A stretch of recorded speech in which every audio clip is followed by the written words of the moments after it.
The Tigray Conflict is an ongoing struggle in the northern region of Ethiopia, where political tensions have escalated into a full-blown humanitarian crisis. It is a battle that pits the Ethiopian federal government against the Tigray People's Liberation Front, with regional and international implications. The conflict in Ethiopia escalated in 2019 and 2020 between the federal government led by Prime Minister Ahmed and the TPLF. Federal government had every right to deploy federal security forces and use force in order to apprehend those implicated in massive corruption and gross human rights violation.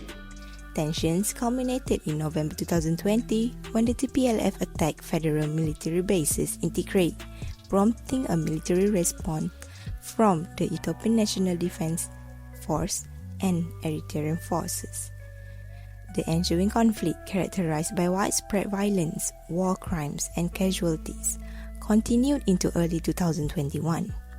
By February, an estimated 52,000 civilians and 100,000 soldiers had died. The United Nations warned of ongoing atrocity crimes unless immediate action was taken. In November 2020, the African Union was asked by TPLF leader to mediate peace talks, which Prime Minister Ahmed rejected, calling the TPLF's actions illegal. South African President appointed envoys to mediate, but Ahmed dismissed their efforts as fake news.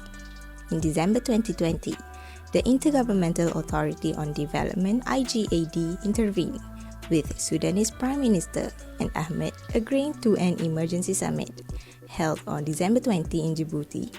The summit reaffirmed the support for Ethiopia's constitutional order and welcomed a humanitarian access agreement. Ahmed expressed gratitude to IGAD leaders for their support. In early 2021, the Tigray conflict saw escalating tensions. On February 19, Tigrayan parties issued 8 demands, including the withdrawal of Ethiopian forces, war crimes investigations, and humanitarian aid access. By March, U.S. mediation efforts were rebuffed by Prime Minister Ahmed. In July, Tigrayan forces recaptured Mekelle, prompting a federal ceasefire and 7 conditions for peace. After months of fighting in a deadly civil war, the former governing party in Ethiopia's Tigray region said on Monday it was back in control of the regional capital Mekelle after Ethiopian military forces retreated from the city. Despite calls for mediation and proposals from Sudan and Turkey, Ethiopia rejected external mediation, complicating peace efforts. The international community seeks a peaceful resolution for regional stability. In July and August, the A3+1 mediation group, consisting of Kenya, Niger, Tunisia, and Saint Vincent and the Grenadines, was established to address the Ethiopian conflict with an African solutions to African challenges approach. On August 26, Kenyan ambassador to the United Nations, Martin Kimani, outlined his strategy to the Security Council, emphasizing a sequence starting with a ceasefire, followed by the humanitarian aid, dialogue, reconciliation, and accountability. Kimani identified the conflict's causes as conflicting visions for Ethiopia's future, inadequate conflict resolution tools, and ethnic tensions. He called for the Ethiopian parliament to remove the TPLF's terrorist status to facilitate direct negotiations between the TPLF and the federal government.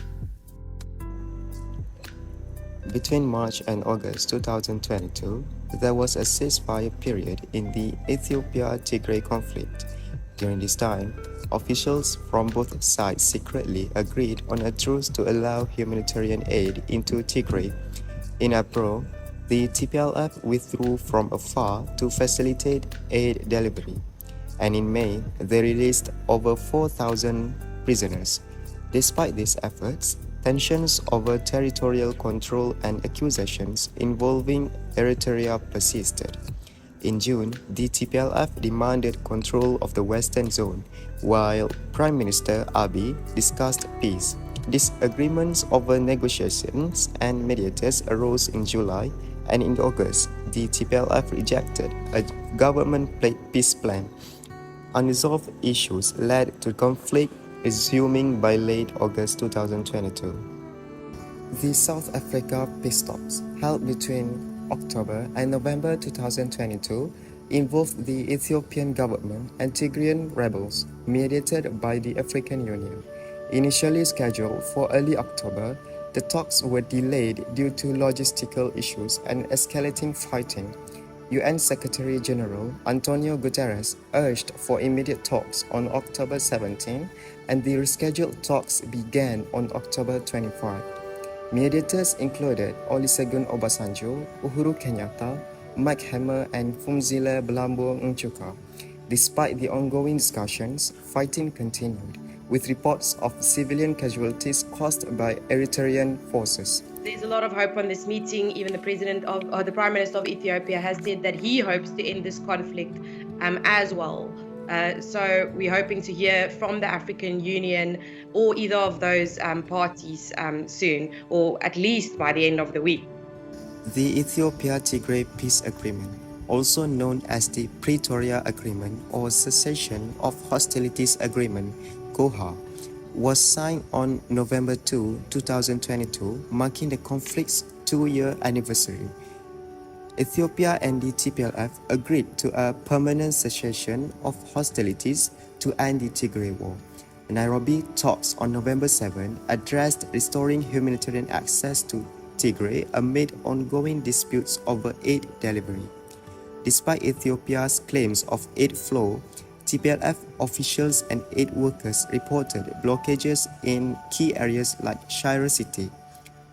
On November 12, military leaders agreed to lift aid restrictions, promising immediate access and confirming their commitment to peace, with Tigrayan disarmament beginning November 15. Following the Ethiopia-TPLF peace agreement, the situation in Tigray remains precarious. Despite initial progress with Tigrayan forces beginning to hand over heavy weapons, challenges persist. Humanitarian aid is still desperately needed, and the full implementation of the peace deal is yet to be realized. The region, devastated by the conflict, continues to face severe shortages of basic necessities and medical care. While the agreement was a significant step towards peace, the enduring tension and the need for a comprehensive political settlement highlight the fragility of the current truce.